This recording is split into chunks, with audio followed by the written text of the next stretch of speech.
હકી આવાજ ન્યૂઝમાં આપનું સ્વાગત છે। હું છું અજીઝ ઝુબેલવાલા। સમાચારમાં વાત કરીએ તો વડોદરા શહેરના હાથીખાના ખાતે ગત રાત્રે મદ્રસે મોહમ્મદિયા હાથીખાના મુસ્લિમ પંચ વડોદરા દ્વારા 8મા સાલાના ઇનામી જલસાનું સુંદર આયોજન કરવામાં આવ્યું હતું, જેમાં બાળકોએ કુરાન કરીમની તિલાવત, નાત, નઝમ શરીફ, નાત શરીફ, 40 હદીસ જેવા અનેક પ્રોગ્રામો પોતાના માસૂમ અંદાજે રજૂ કર્યા હતા। અંતે બાળકોને ઇનામો ઇકરામથી સન્માનિત કરવામાં આવ્યા હતા, જેમાં ફૂલ હાજરીવાળા બાળકોને પણ સન્માનિત કરવામાં આવ્યા હતા, જેમાં ખાસ મહેમાન કૌમ મિલ્લત એડવોકેટ હજરત મુફ્તી ઇમરાન સાહેબ ધેરીવાલા અને હજરત મુફ્તી સફીક સાહેબ સાભાઈવાલા અને હજરત મૌલાના અતીક સાહેબ પઠાણ બરોદવી હાજર રહ્યા હતા, જેમાં પ્રોગ્રામમાં પોતાનો કિંમતી સમય આપી કુંભારવાડા પોલીસ સ્ટેશનના પીઆઈ એ.જે. પાંડે સાહેબે હાજરી આપી બાળકોને સન્માનિત કરી સૌને શુભેચ્છાઓ પાઠવવામાં આવી હતી, જેમાં મુફ્તી અબ્દુલ વાહિદ સાહેબ દૂધવાલા, મૌલાના મોહમ્મદ હનીફ સાહેબ બદામી,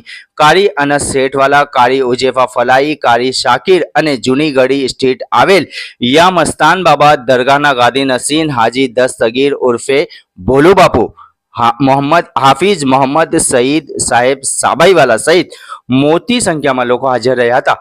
આ પ્રોગ્રામને સફળ બનાવવા મુફ્તી સાલિમ સાહેબ સાબાઈવાલા અને મસ્જિદના અને મદ્રસાના જિમ્મેદારો, વિસ્તારના રહીશો, આગેવાનો, યુવાનોએ તનતોડ મહેનત કરી પ્રોગ્રામને સફળ બનાવ્યું હોવાનું જાણવા મળ્યું હતું।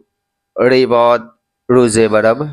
આયોજન વ્યવસ્થા કરવામાં આવી છે તે બધાનો પણ હું આભાર માનું છું કે આવી રીતે ભવિષ્યમાં નાના બાળકોને આવી રીતે પ્રોત્સાહિત કરો, એમને સ્ટેજ પર બોલાવી સન્માનિત કરો અને આવા પ્રોગ્રામો રાખો જેથી એ લોકોનું સ્ટેજ ફિયર દૂર થાય અને ભવિષ્યમાં ભારતના એક સારા નાગરિકો બને, એ માટેની શુભેચ્છાઓ છે। ફરી એકવાર હું આ મદ્રસાના સંચાલકો અને એમના જે ટ્રસ્ટીગણ અને મૌલવી સાહેબ બધાનો ખૂબ ખૂબ આભાર માનું છું કે અમને કુંભારવાડા પોલીસ સ્ટેશનને આમંત્રણ આપી અને સ્ટેજ પર બેસવાની અને એક ગેસ્ટ તરીકે બોલાવ્યા, તમામનો ખૂબ ખૂબ આભાર અને આ પ્રોગ્રામ માટે બેસ્ટ ઓફ લક અને ભવિષ્યમાં આવા સુંદર આયોજન કરો એ માટે હું શુભેચ્છાઓ પાડું। જય હિન્દ, જય ભારત।